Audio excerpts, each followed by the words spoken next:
Hello students, welcome to the PNT coaching classes learn easily and smartly.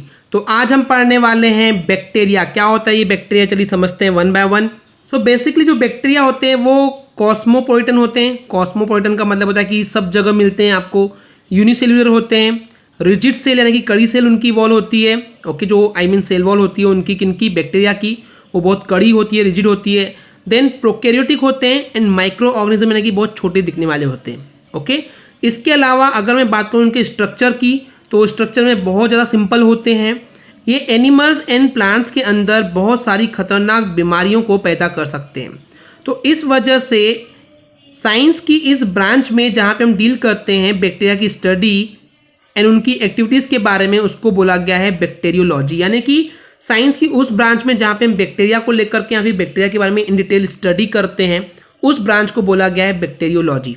Okay, तो basically bacteria के discovery का जो credit जाता है वो जाता है डच के एक साइंटिस्ट को, जिनका नाम है एंटोनी वॉन ल्यूवेनहॉक।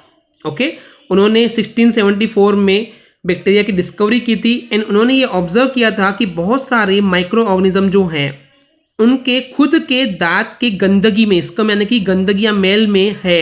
एंड उन्होंने इस टीथ स्कम के अंदर जो उन्होंने ऑब्जर्व किए जो बैक्टीरिया थे, उसको उन्होंने सिंपली ऑब्जर्व किए with the help of the microscope, जिसको हम बोलते हैं एनिमलक्यूल्स। ओके, सो ओवरऑल क्या है स्टूडेंट्स की, अगर हम देख रहे हैं कि हमारे दांतों के अंदर जो बैक्टीरिया होते हैं, ओके, उसको उन्होंने माइक्रोस्कोप से ऑब्जर्व किया कि हाँ हमारे दांतों की गंदगी में भी बैक्टीरिया होते हैं, उसको हम बोलते हैं एनिमलक्यूल्स। ओके, सो अगर इनफैक्ट बात करें हम लोग, तो ये जो माइक्रो ऑर्गेनिज्म थे, जो छोटे छोटे हमको कीड़े मकोड़े टाइप की जो चीज़ें दिखती हैं, एक्चुअली हमको ओपन आइज से नहीं दिखते, हमको माइक्रोस्कोप से देखना पड़ता है। ये क्या थे? ये एग्जैक्टली थे बैक्टीरिया। ओके स्टूडेंट्स, इसके साथ साथ उन्होंने डिस्क्राइब किए थे कि जो बैक्टीरिया का जो शेप होते हैं, हमको तीन मेन शेप देखने मिलते हैं बैक्टीरिया के, जिसके अंदर हमको फर्स्ट शेप है वो स्फेरिकल है, देन रॉड शेप है एंड स्पायरल। स्पायरल मतलब कि जलेबी टाइप का होता है। ओके, तो स्पायरल, ये तीन शेप देखने मिलते हैं हमको बैक्टीरिया के। The very first is a spherical, second is a rod shape and third is a spiral. इसलिए ही ल्यूवेनहॉक को बोला गया है फादर ऑफ द बैक्टीरियोलॉजी, क्योंकि उन्होंने ही बैक्टीरिया को लेकर के बहुत सारी एनालिसिस एंड रिसर्च किए थे। ओके, अगर हम बात करते हैं लिनेयस की, जिनको हम बोलते हैं father of the plant classification, तो साइंटिस्ट लिनेयस ने क्या किया था, इन बैक्टीरिया को प्लेस किया था इन द जीनस के अंदर एंड इस जीनस को नाम क्या दिया गया था, दैट इज वर्म्स। यानी कि जो लिनेयस थे उन्होंने भी बैक्टीरिया का क्लासिफिकेशन किया था एंड उसको रखे थे अंडर द वर्म्स जीनस के अंदर। ओके, अभी जो नाम बैक्टीरिया आप देखते हैं, एक्चुअली ये बैक्टीरिया जो वर्ड है वो ग्रीक लैंग्वेज से लिया गया है।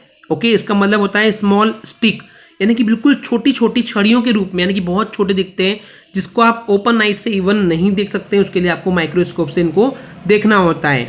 तो मैं बता रहा था ये जो बैक्टीरिया नाम दिया गया है, ये बैक्टीरिया नाम किसने दिया था एग्जैक्टली? फर्स्ट ऑफ ऑल सबसे पहले ये नाम दिया गया था बाय द C.G. एहर्नबर्ग के थ्रू दिया गया था in the year of 1828। Okay, अब अगर हम बात करें कि इस बैक्टीरिया की क्लासिफिकेशन में किसको कहाँ प्लेस करना है, उसका क्रेडिट जाता है एक जर्मन साइंटिस्ट जिसका नाम है नागेली। इन द ईयर ऑफ 1857 में उन्होंने इसका क्लासिफिकेशन किए थे। बट इन बैक्टीरिया के specific origin and nature of bacteria को बताने वाले साइंटिस्ट थे, वो थे लुइस पेस्ट्योर। ओके, एंड उन्होंने 1822 से लेकर के 1895 तक के उन्होंने इस पर रिसर्च किए। ओके, अगर हम बात करें पुराने समय की, तो ये माना गया था कि जो माइक्रो ऑर्गेनिज्म डेवलप होते हैं वो स्पॉन्टेनियसली होते हैं, यानी कि एकदम से हो जाते हैं, आप उस पर प्रिटेंड नहीं कर सकते, एनालिसिस नहीं कर सकते इस पर। एंड जो सबसे पहले इन्होंने ऑब्जर्व किए थे कि जो हमको बैक्टीरिया देखने मिले थे वो कहाँ मिले थे, वो मिले थे in the medium of the decompose substance. Decompose substance क्या होता है? कोई चीज़ मर गई है। ओके, यानी कि डेड बॉडीज हो गई या डेथ प्लांट्स हो गए, जो चीज़ मर गई है, डेथ एनिमल्स हो गए, उनके आसपास जो है बैक्टीरिया स्पॉन्टेनियस यानी कि एकदम से जनरेट हो जाते हैं। ओके, तो इस वजह से इस थ्योरी को नाम दिया गया था, that is spontaneous generation of theory. Okay, जिसको हालांकि बाद में रॉन्ग प्रूव किया गया था बाय द साइंटिस्ट लुइस पेस्ट्योर के थ्रू, एंड उसको भी प्रेजेंट किया गया था by the germ theory of disease case में। ओके, तो इसका मतलब यह है कि जो साइंटिस्ट लुइस पेस्ट्योर थे उन्होंने पहले स्पॉन्टेनियस जनरेशन की थ्योरी को रॉन्ग प्रूव किए एंड उसके बाद अपने खुद के बेस पे एक नई थ्योरी दिए थे जिसका नाम था germ theory of disease. Okay, so इसी वजह से लुइस पेस्ट्योर को बोला गया है the father of the microbiology. Okay students, इतना क्लियर है।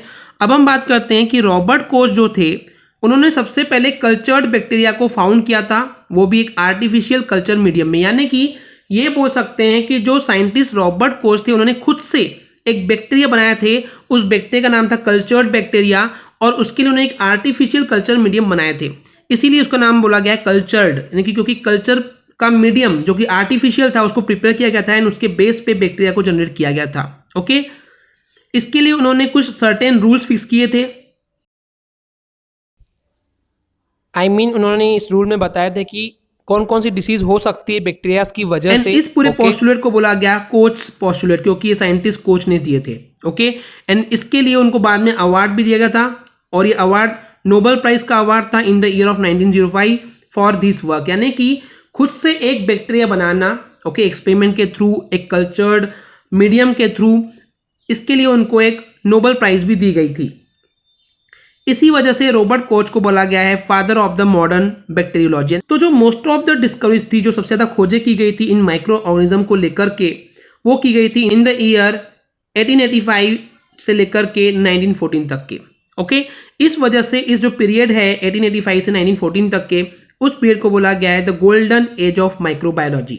ओके स्टूडेंट्स, तो ये था एक basic knowledge about the bacteria. I hope आपको क्लियर हो गया होगा। अगर आपको हमारी वीडियो से कुछ भी सीखने मिला या नॉलेज मिला तो प्लीज़ हमारे चैनल को सब्सक्राइब कीजिए एंड वीडियो को लाइक ज़रूर करें। आज के लिए इतना ही, थैंक यू।